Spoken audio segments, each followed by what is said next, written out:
I haven't any courage at all. I even scare myself. How can you talk if you haven't got a brain? I don't know. But some people without brains do an awful lot of talking. I'll get you, my pretty, and your little dog, too. There's no place like home. I think I'll miss you most of all. Hello, I'm film historian Tony Maeda. And I'm Brad Shreve, who's just a guy who likes movies. We discuss movies and television from Hollywood's golden age. We go behind the scenes and share our opinions, too. And of course, being the average guy, my opinions are the ones that matter. As does your self-delusion. Welcome to Going Hollywood. Brad, I have a feeling we're not in Kansas anymore. Tony, it sounds like you're trying to give an idea of what we're going to discuss today, but I'm not sure where you're going with this. That's such a lame hint. We're talking about The Wizard of Oz. Of course we are. You could have said, I'll get you my pretty and your little dog, too. Oh, I could have said a bunch of lines. But I think the reason that we're talking about this is because, first of all, there's so many things to say about The Wizard of Oz. I don't think that this is going to be our only episode. I think because there's so many things to say, but basically because I don't have the bandwidth for anything else right now. I am filming a documentary on Vincent Minnelli, and so I'm so deeply immersed in the world of Vincent Minnelli, I was like, this is kind of tangential to that with Judy Garland, so I can handle the Wizard of Oz episode. I guess we'll see. I doubt you were spending much time researching this one. No, I did. Well, yeah, it's kind of in my DNA like it is with so many gay men. I mean, who doesn't have the Wizard of Oz in their DNA who's a gay man? This is the point where I normally say, Tony, why don't you describe what this movie is about? But I kind of think everyone knows this one. Yeah, I kind of think it. I mean, really. There are, you know what I want to say too? There are entire podcasts just about the Wizard of Oz. So I think that, the fact that we're doing one episode on it is another reason, like, you can't cover all of it in one episode. We're going to do our best. Yes, but I do have a description that floats around the internet that I can share. Oh, cool. Let's hear it. Transported to a surreal land, a young girl kills the first person she meets and then teams with 3 strangers and kills again. That's the story in a nutshell. I love that. That is the best description. You could just do that with all movies and just get that's a great description. That is a great description. And that's what this is about. It's not in cold blood. It's the Wizard of Oz. She kills and kills again. Yeah. That's amazing. For the first time, I found this movie really disturbing. I mean, it's grotesque. They're dancing and singing Ding Dong, the Witch is Dead. Well, yeah. And then the rest of the movie, her quest is to kill the witch. I think that's something that you come to when you see it as an adult after having grown up with it as a child, is you realize how gruesome it can be and how it certainly is dark. But yeah, you realize, oh my gosh, no wonder this terrifies children. I mean, the Wicked Witch is truly a terrifying character. You know what I mean? And so I think you come to that, at least I came to it as an adult, the first time, whenever I saw it as an adult. And you kind of realize, or maybe as you learn more and more about it, you realize, wow, this is some violence here is happening, After watching it, my husband went out and bought the whole series, all 15 books, I think it is. I read them as a kid. He was like, this is just like Grimm's fairy tales. For example, you had a lumberjack who the witch put a spell on, so he starts chopping off his limbs, and that's how you got the Tin Man. Started cutting off his limbs. I know, right? I mean, that's kind of crazy. Equally disturbing is when Dorothy gets the scarecrow off the post, he then, to get revenge, starts breaking the necks of the crows that have been bothering him. And it says that when he was done, he's standing in feathers and pools of blood. So I guess it's safe to say that MGM sanitized it a bit. To say the least. To say the least, for 1939, to fit the production code requirements. They could only have so many things. I love the Oz books. I read them all as a child. The thing that I think is so genius about this film of The Wizard of Oz, is how the screenwriters, and there were a slew of screenwriters on this film, how they made it so logical. Having the introduction and having the characters already implanted in Dorothy's head, and then to see them manifested in their Oz characterizations, I think is so genius. They had to make it a dream. In the books, and I don't know if I'm telling anybody this that they don't already know if they're listening to this podcast, in the books, it's not a dream. In the books, Oz is a real place, and she goes there in the cyclone. Yes. But in the movie, obviously, it's a dream. And another genius idea, because at this time in Hollywood, in the late 30s, there was a very, very not bad, but they did a production of Alice in Wonderland at Paramount, which bombed. And then right on the heels of that, Snow White was the year before was a huge, huge hit. So they wanted to find a way to make sure this film was palatable to audiences who wouldn't necessarily believe the fantasy. And so they made it a dream. And I think that's just one of the many brilliant changes they made to the story, which make it work so well. Yeah, I was really surprised. In the final book, Dorothy's actually in her 30s, and Auntie Em and Uncle Henry are living on a farm in Oz. In Oz. They all ended up moving to Oz eventually, which I don't blame them. Yeah, their farm went bankrupt, so they moved to Oz. Depending on what happens with the next election, I think I might want to move to Oz. I am with you there, more than you can even know. You know, I mean, my God. But I think that's amazing. I might even read some of these Oz books again, because there's all kinds of characters that come in as the story. You know, Ozma comes in, and there's a Jack Pumpkinhead, and all these lands in Oz, and it's just fascinating. It's kind of like a Tales of Narnia for, you know, the early 20th century. I love it. But I think what MGM did was brilliant, was genius with it. First of all, making it a musical, and also making it in the reference of a dream. How did you come upon The Wizard of Oz? What's your first recollection of it, watching it? It was back before cable, so we waited for the one time a year that The Wizard of Oz was on, and the one time a year that the Ten Commandments were on. And then you had to wait all year for the Charlie Brown Christmas to show one time, the Grinch to show one time. It made it so special, didn't it? Yes. They were once-a-year specials, and they were big events. You waited all year for them. It was amazing. I remember, for some reason, I'm having a recollection of The Wizard of Oz being around Easter, not Christmas. I think when they first started airing it in 1959 on television, it was Christmas time. But I have a recollection of it being, and this is from the late 70s, of it being around Easter. So I liked that because it meant summer was coming when The Wizard of Oz was on. I don't remember. But The Wizard of Oz was an event. I feel bad for kids today who, I mean, they can watch it anytime they wanted to. And there was something really wonderful about waiting. And it was that yearly event that I know everyone talks about this. Everybody got in front of the TV and watched it. And it was something to look forward to. Just like they don't know what they're missing not having Saturday morning cartoons. Yeah. It was the one time a week it was the big event. Oh, I know, right? Oh, I loved Bugs Bunny. Yes, absolutely. Now you can just turn on the Cartoon Network anytime you want and watch them, and it's actually a negative because it's just not the same. It's not the same. It's not the same to have it at your disposal 24/7. Not at all. I mean, I love it. I mean, I just put it on, a couple days ago and watched it, and that's great. But I went through that whole ritual of it every year being so special.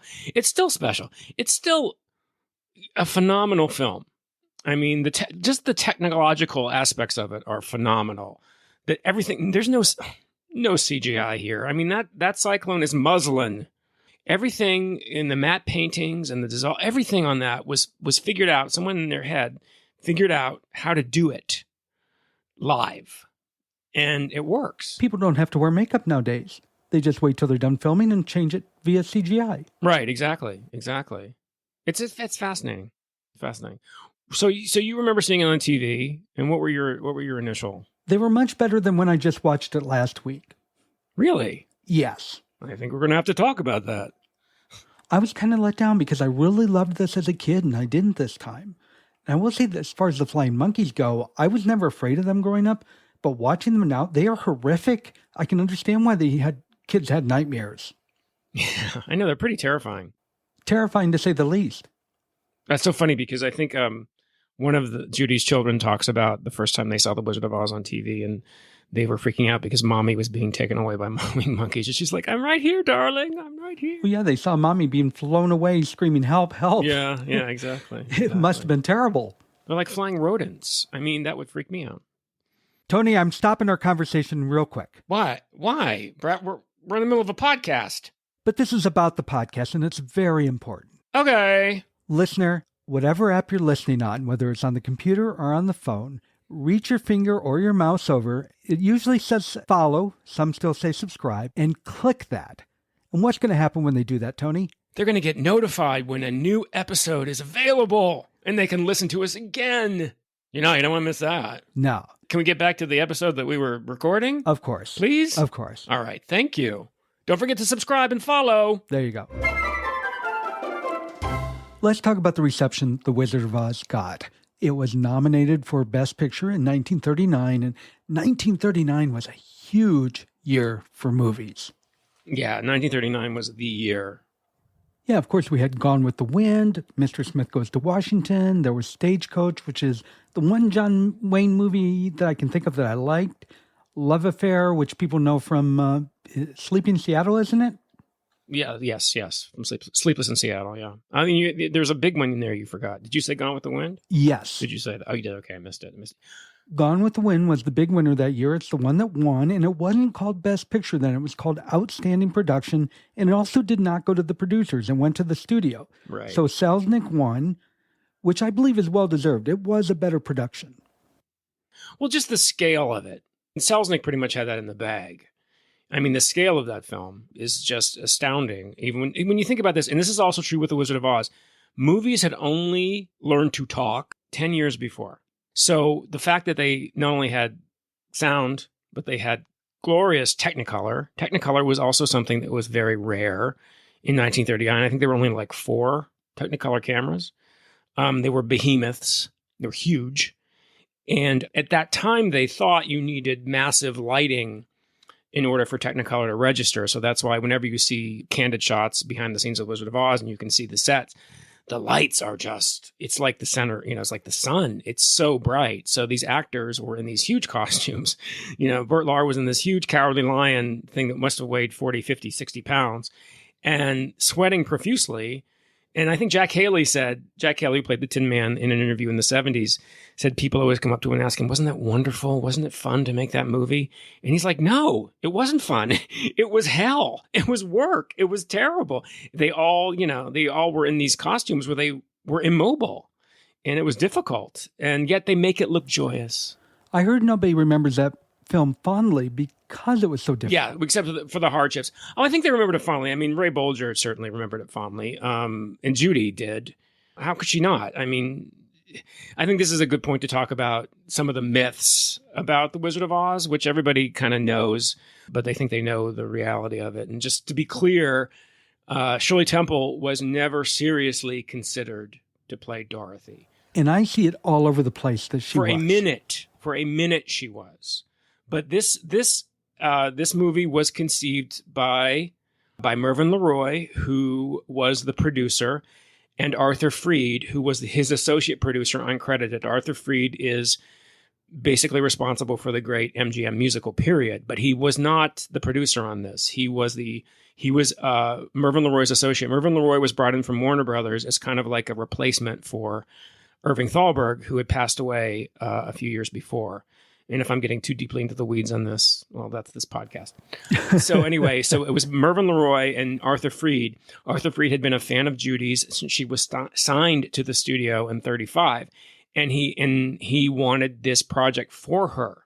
Now, when they got to the budget and they saw how much this was going to cost, for a minute, they thought maybe we should have a big star. And Shirley Temple was the biggest box office star in the world at that time. So they did go to her and she sang for them and they went, and that's not going to happen. There's no way this child can handle the score. So it went right back to Judy. But that's always been kind of blown out of proportion, the whole Shirley Temple angle. Age-wise, Shirley Temple is more accurate to the book because the book does say she was a child. The book, yeah, she's a child. If you look at the illustrations in the book, she's a little child. In every other respect, Judy Garland was so perfect for this role because she had the sincerity, she had the vulnerability, she had the pathos. You need someone to identify with and to feel for, and that's Judy Garland to a T at this time, throughout her career, actually, but we're not going to go that.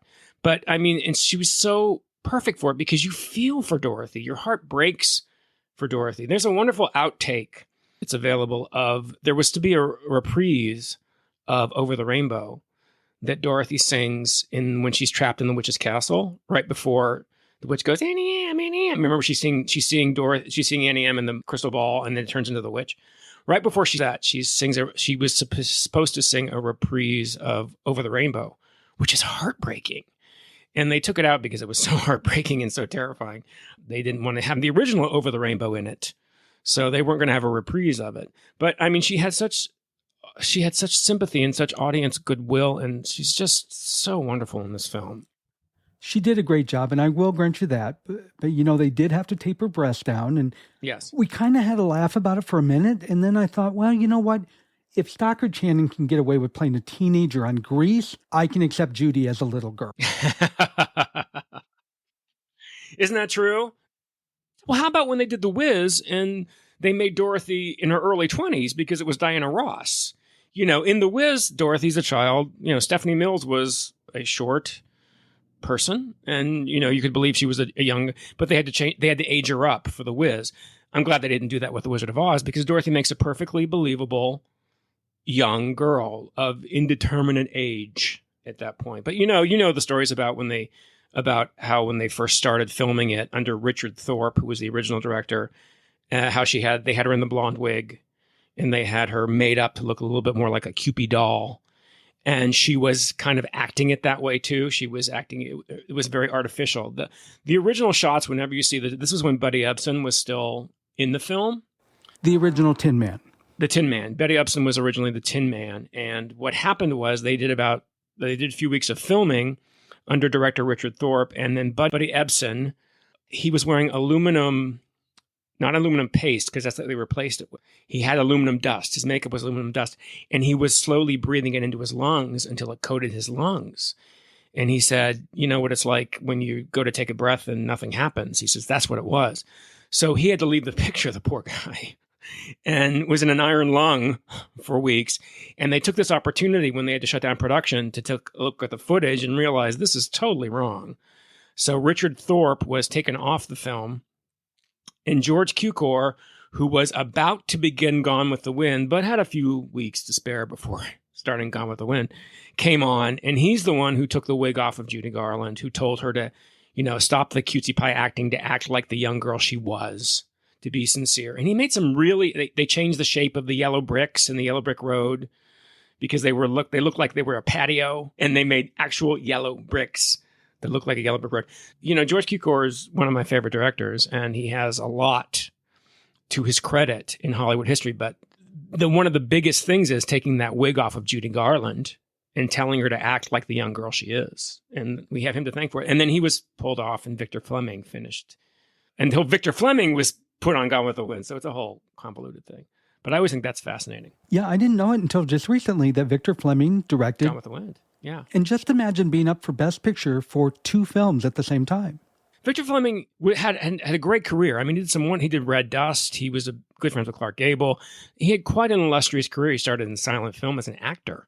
But how about that? You have the two most mythic films in Hollywood history you have directed, and not the entire thing.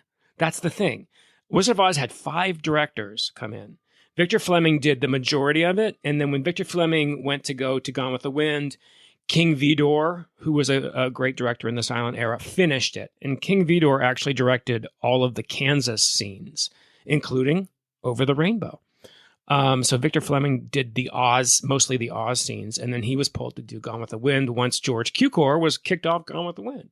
So it's all very interesting, all the machinations behind the scenes on 5 directors to make this one film. And I'm really sad for the people in Kansas that have to live in sepia tone.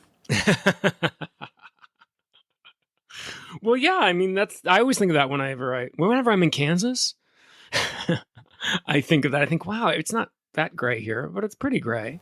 I lived in Omaha for a while, and because of this movie, I had to take a day trip down to Kansas just to check it out. Yeah, it's not sepia, but it's interesting because L. Frank Baum in the beginning of the book discusses how everything is gray in Dorothy's life. And E.Y. Harburg and Harold Arlen, who wrote the songs for The Wizard of Oz, thought, well, this girl lives in a colorless world. What is the one thing that she might see that has color? And they thought, a rainbow. And ta-da! Over the Rainbow was born. So it's really kind of interesting when you think about that. And that's the whole of how the film goes from sepia to color when she's in Oz and then back into sepia. And that's another technical feat when you think about that. I mean, again, movies had just learned to talk about a decade before. So now they're doing movies in which it goes from black and white to color. And when you see how it happens, it's really fascinating. There's no tricks. It's just, they have the Technicolor camera. The only trick shot is of Dorothy opening the door to walk into the set. And what they did was they actually painted that door black and white, and then they put Judy Garland's stand-in a black and white jumper and shot her from the back. So she's actually the one who opens the door, and the camera moves in, and she hands the dog to Judy Garland, and Judy Garland, who's in her blue gingham dress, steps into the camera and steps into Oz. So it's what genius, way of thinking that today they'd have to CGI this and they'd have to do this and that. No, MGM's like, paint a set black and white, have the stand-in come in, Judy substitutes, done, moving on.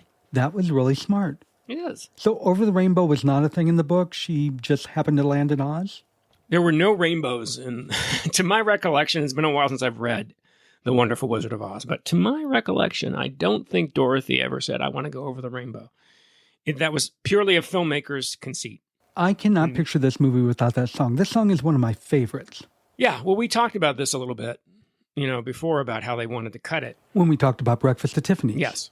It's astounding to me that anything decent gets made in Hollywood with these studio executives who just have no clue. Tell me your version of why they wanted to cut it, because you were funny when you talked about that before. You set me straight, but I always heard they didn't want one of their top stars singing in a barnyard. That's a fun story. Now that I think about it, that's kind of stupid because they did that all the time in movies. Somebody was horrified that, that an MGM star would be singing in a barnyard. So it's kind of funny when you think of it that way.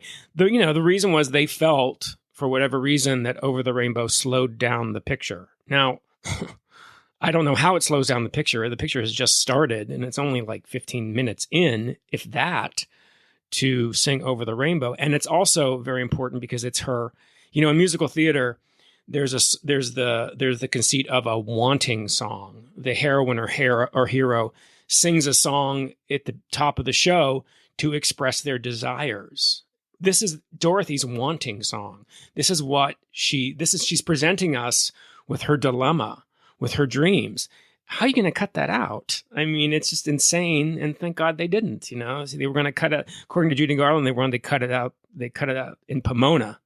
There was a screening in Pomona, and they wanted to cut it out in Pomona. But, saner heads prevailed.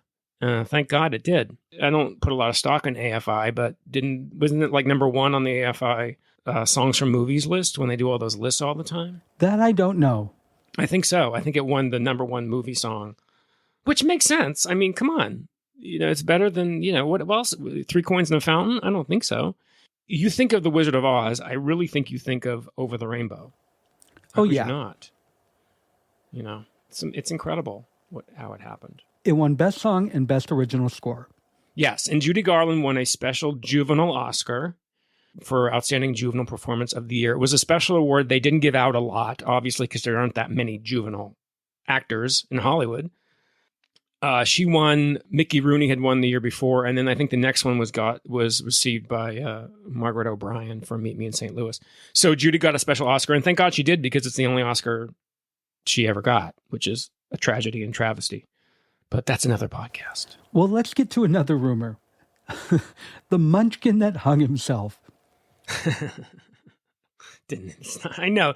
I don't know where that got started. It's just crazy. Listener, if you watch the film, it's when they're in the apple trees and you can see it in the background. It's either an ostrich or an emu. It's a bird.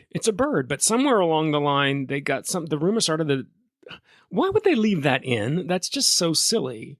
Because they had a great take. If a Munchkin actually hung himself, they're going to leave it in the movie. It's just this insane, the things that people say and the rumors. And as long as we're on the subject of Munchkins, let's talk about this, because actually Judy was responsible for a lot of these things, because Judy was a wonderful, wonderful storyteller, a wonderful raconteur, And she would get on talk shows later in her life in the 60s and tell hysterical stories about her adventures. She had quite a few adventures. And she, near the end of her life in particular, she would get more and more unfiltered. And she tells a wonderful story about the Munchkins, being raucous and, getting drunk. And because Jack Parr, I think, asked her, they were little people. And she says they were drunks, and she talks about having to pick them up one by one in butterfly nets and bring them to the set and how they were always having drunken revelries and orgies. And so that's, The Culver Hotel is still there. I used to work nearby and passed it on my lunch walks. And the hotel is walking distance from where the MGM lot was, and that lot was bought by Sony Studios, so that's what's there now. Yes. And the Culver Hotel is where they put up the people who played the Munchkins. And Judy said there were hundreds of them. They put them all in one hotel. They got smashed every night, and the police would pick them up in butterfly nets. Yes. That's so funny. No, listener, if you get a chance, go to YouTube and look up Judy Garland, Jack Parr show, 1967, because the way Judy tells it is so hysterically funny. And they, never let the truth get in the way of a good story. And it's such an entertaining story. But yeah, that, thanks to her, she liked to embellish, God bless her, and we're all the more entertained for it. But it was such a legend that they made a film of it. Remember, there was a horrible film called Under the Rainbow with Chevy Chase and Carrie Fisher. God awful. And it was all about the crazy rumored goings on making The Wizard of Oz, all of it which was pretty much not true. Of course, I'm sure they had parties, but I don't think they weren't drunken. They weren't picking them up in butterfly nets, as Judy says. So it's kind of crazy. Now, I've read interviews with some of the other Munchkins later in life, and they said, yes, there were some that got drunk regularly. Mm-hmm. But I wonder why some others got on that rumor bandwagon. Because it's a good story. Producer Mervyn LeRoy said that they had sex orgies in the hotel, and they had to have police on every floor. That's very funny.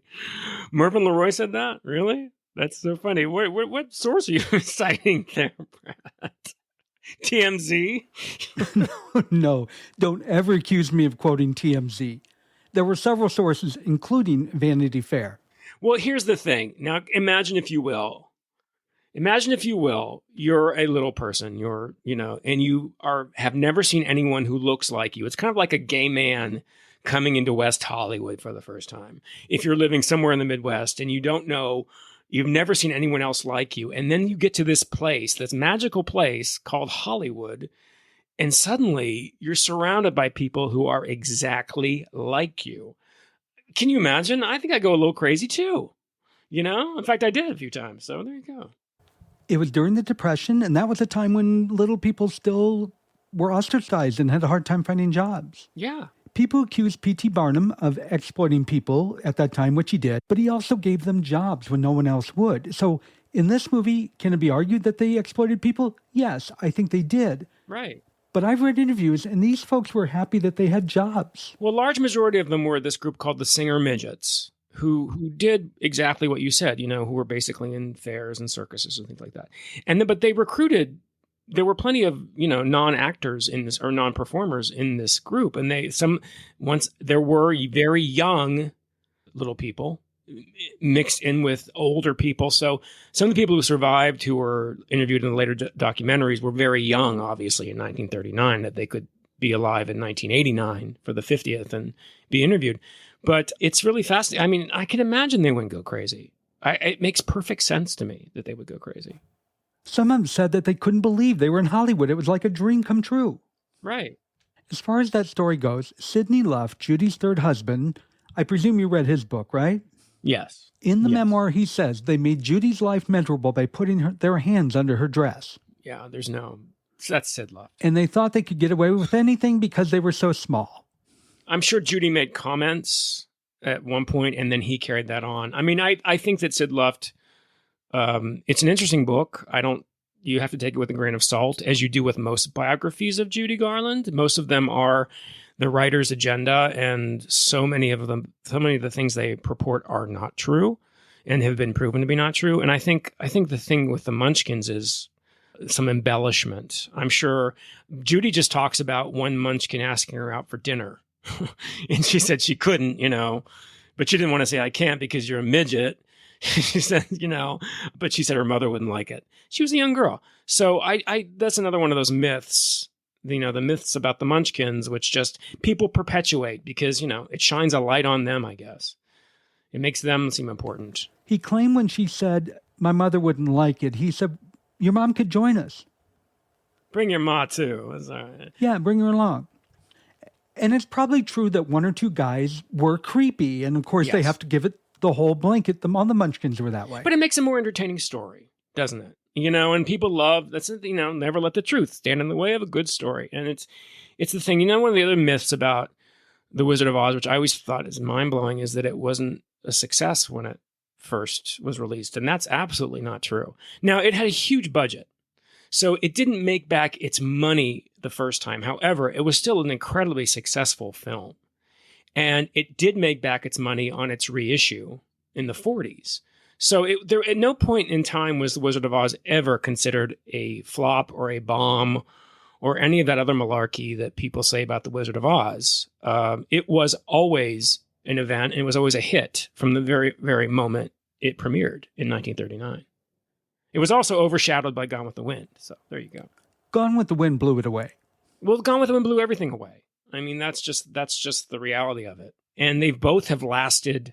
Isn't it amazing? These two films from 1939, these films are still iconic films. They're still being shown. They're still events. I love going to a film festival to see The Wizard of Oz on a big screen because there's nothing like it. There's nothing like seeing Gone with the Wind on a big screen. I think we talked about that one time. Seeing it with an audience. So, Wizard of Oz, what I'm talking now, seeing it with an audience is so moving, and the humor is so Bert Lahr with an audience. Oh my God. There's just nothing like that. I used to live 80 miles east of San Francisco, and one of my regrets is a buddy of mine went to the Wizard of Oz sing-along at the Castro Theater. He said it was amazing and so much fun. And of course, being in the Castro, everybody had a big laugh when the Cowardly Lion fell down and his legs were in the air. Yeah. And, he did talk about being a bit dandelion with the flit of the rich. That's very funny. No, it's wonderful. And it's just genius. And they crafted that character. If you've ever seen well, here's something to do. Catch a Bert Lahr film that's not The Wizard of Oz, and it's the same character. This is who Bert Lahr did, but to see him do the ngong, ngong, ngong and not be in the lion outfit is really kind of startling. You're like, wait a minute, but you're the lion, Definitely his claim to fame, but that's such a genius performance. I don't understand why he wasn't nominated for Best Supporting Actor because it's a genius performance. I must say, his song, I Am the King of the Forest, is my least favorite song in the whole movie. Yeah. They took out the song Jitterbug, and if you go to YouTube and look up Wizard of Oz, the Jitterbug, you'll see why they took it out. It was a good decision. Yeah. I actually enjoy King of the Forest. You have to give Bert Lahr a song because he was a Broadway star.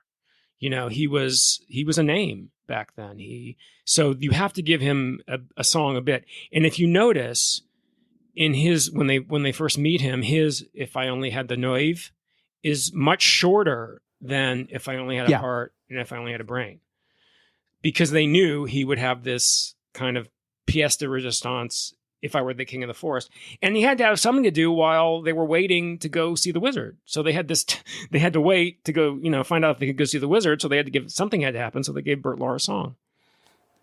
I did notice, other than when they introduced themselves, he was the only one that had a solo other than Judy. Mm-hmm. I didn't like the song, but I can't argue that it did show the range in his voice. I just wasn't fond of it. I think it's a genius song. I don't know. The rhyme, the lyrics of E.Y. Harburg, who wrote the lyrics, did these rhymes, which are just so, I could rattle every riddle for any individual. And I mean, the way he changed words and molded words to fit the rhymes is so smart and funny and whimsical. Sometimes when people do that, it doesn't work. But he did it in a way which was so ironic and so whimsical that, the Noive, I mean, just knowing how Bert Lahr spoke and then caressing the rhyme in the song to fit the way he spoke, to fit his dialect, is just one of the many genius things about this film, which I love. You know what I mean? It's not like, somebody else is going out there. Have you ever gone to a concert and Tony Bennett sang If I Only Had the Nerve? I don't think so. But he wrote it for the character, and they knew Bert Lahr was going to be this character, so they wrote it in his speech. And that's why it's so funny, because you've got this lion, this cowardly lion from New York. This is one of the things I didn't appreciate until I was older, of course, and I could get the humor, and I could understand, oh, this is a cowardly lion from the Bronx. Okay, I get it. And it's just so funny. I find it such a smart movie in so many ways. Give us another rumor that you can dispute. There's a myth out there that nobody got along when they were making it, that it was just hell on earth to make. And as difficult as it was for, the Jack Haleys and the Ray Bolgers because of their costumes, there was none of that was true. Everybody adored Judy Garland. There was no animosity. She didn't, she also liked to tell a very funny story, again, on Jack Parr about being shut out by the three of them and the director stopping and saying, "You three dirty hams, let that little girl in there." Because she said they would shut her out when they were doing the Yellow Brick Road dance. And that's not true. I mean, you can see the Yellow Brick Road's very narrow. So yeah, there were probably moments when one of them had to squish over a little bit, but nobody was trying to upstage anybody. Nobody was trying to push anybody else out. They all adored her. She adored them. She adored them for the rest of her life. There's another myth that, that they got later on, there was animosity between. No, she adored them all. She had Ray Bolger on her TV show. You could see very clearly the love between them, and they still shared. Jack Haley, she adored Jack Haley. Jack Haley Jr. married her daughter. He's one of Liza Minnelli's husbands. He produced That's Entertainment. So there's a real connection there. And also another myth is that she ever had anything negative about Over the Rainbow. She honored Over the Rainbow so much her entire life. They wanted her to sing it to close out her television show in the 60s every week.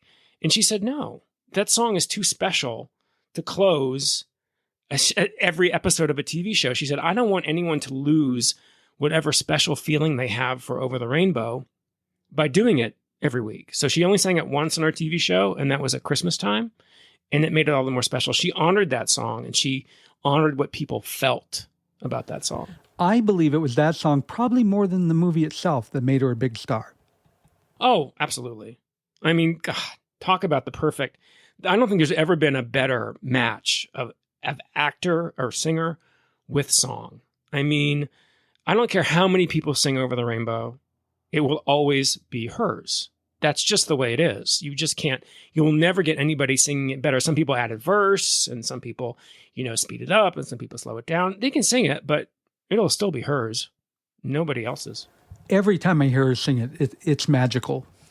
And she changed the way she sang it, too, which is really, I find fascinating. If you listen to it in The Wizard of Oz, and then you hear her sing it in the mid-40s, it's much different. And then, of course, when she did it in her concerts in the 50s and 60s, it's just a devastating song. It's so, it's emotionally gut-wrenching. And then you remember how she sang it in The Wizard of Oz as this young, wistful longing that Dorothy had for a different life. It's really wonderful. And that is something I never caught before. You talked about she sang that song because she's looking for something better. When that movie opens up, Auntie M is a royal bitch. I'm like, why is she missing this woman? I mean, I get it, but I think she played it a little heavy. Well, I think they were trying to illustrate how this was the Depression, how very desperate these people were. People were losing their farms, and the drought, all that stuff is so depressing. It's interesting that he wrote The Wizard of Oz in 1900, but in 1939, the situation, in states like Kansas in the Dust Bowl was even more dire. So it really plays into that kind of desperation of, we're going to lose everything here. And you see why Dorothy is so unhappy and how she wants to escape, because it's not much of a life for a young girl. If you pay attention, you can see that things aren't going well that day, and she's frustrated, and she is trying to keep things together. She's a young kid. She wants, she's getting people's hair. Auntie M, I mean. Oh, Auntie M, yeah. She's definitely, she's not having a good day. And then to have this tornado come and, and whisk her niece away in the house. Not a Annie M is not Annie M's Very Bad Day. The Wizard of Oz, aka Annie M's Very Bad Day.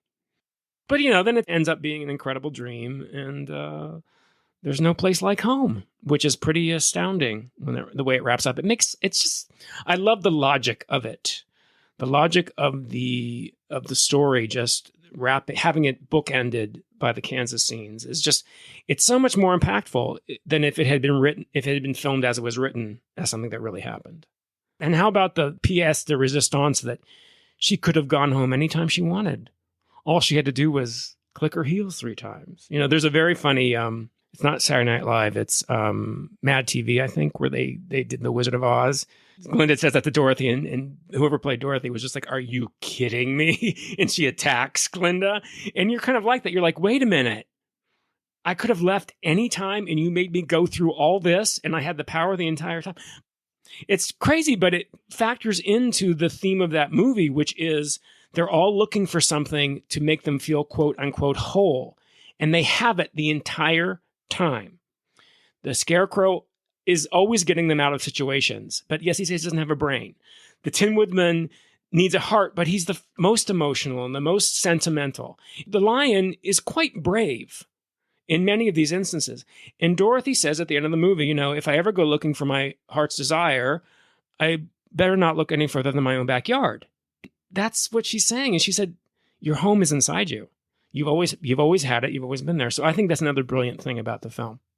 Let's get to something really bugs me. Her saying to the Scarecrow, "I'm going to miss you most of all," drives me nuts. I've always wondered about that. Well, I'm sorry. It's just rude. I did find one source, which claimed that when the script was first being developed, and remember, there were more than 12 screenwriters who worked on this film. Aren't there normally like 3? 12. At most? Exactly. Well, this film also had 4 directors. I think I said 5 earlier, and I can't count. 4 directors. And one of these early versions, once they realized that Dorothy was going to be an adolescent girl, i.e. Judy Garland, there was a subplot in which she had a crush on Hunk, Ray Bolger's Kansas character, which I love that name. But they eliminated it. But that was only one source. So that's another one of these myths. Maybe that is true. Maybe it's not true. I think she says it because, he's her oldest friend in Oz. She's known him the longest. And she was pretty scared when she first got to Oz. So it kind of makes sense that she would miss him most of all. And we really aren't given a passage of time. I mean, it looks like it's all in a day or two, but it could be months for all we know. Yes. Could be. Time could be different. Somewhere between Munchkin Land and Oz, they've had to take a nap somewhere. We never saw that. Who knows? Time could be different in Oz. Yes. Time could be different in Oz. Plus, they took those poppies. You never know how long they were asleep with those poppies. You never know. But did you ever notice, too, that scene where at the end where she's getting ready to leave, she's in the balloon with the wizard, and they're all holding the balloon down. They're saying their goodbyes, and the wizard is just about to leave, and then Toto jumps out of Dorothy's arms to get that cat. Yeah. That's there. Did you ever notice the Tin Man loosening the rope? He walks around and loosens the rope while they're supposed to be holding it down? I have. I can never remember when it's on, whether it's the Tin Man or the Scarecrow, but I have seen that. I'm like, what? Yeah, I know. It's like, what? Why didn't they cut and say, "Hey, Jack, Haley, we can see you do that. What are you doing?" I mean, it's just another one of the mysteries of this movie. Was it on purpose or not? Yes, exactly. That goes right back into the jitterbug. You mentioned the jitterbug earlier. Mm-hmm. But set something on their head to take the bite out of them. That's the jitterbug. Yeah, exactly. And they cut that all out, so that one line by itself has no frame of reference. It's just this odd line. It makes no sense. So that's why when you talk about I think I'll miss you most of all, well, if there had been a scene filmed that established that she had a crush on him and it was cut, it makes sense that line would still be in there. But if they never filmed it, why is that line in there? They never changed the script. It's crazy. It's crazy. Nobody noticed. Yeah, it's like, wait a minute, duh. Yes. The other was Auntie M is saying something to Jack Haley's character about you were tinkering on the machines or something like that. Yes. He was creating a machine which was going to deneutralize tornadoes. That was cut. So but they left that line in. So that was actually in the script. And I think that's like, wow, that's kind of interesting. Because then he goes, someday they're going to erect a statue of me in this town. And, don't start posing for it now. So the thing about the economy of that is that you get just enough. But they did leave some things in where you're like, oh, what does that mean? Well, what does that mean? Well, usually it refers to something that was cut. Yeah, why on earth would that guy say that? Well, but it also fits him as the Tin Woodman. Yeah, I never thought about that line before until I heard they cut it out of the scene. Exactly. See, yeah. So they weren't perfect, but you only notice these things after watching the movie a million times. These movies were not designed to be watched over and over like we watch them today.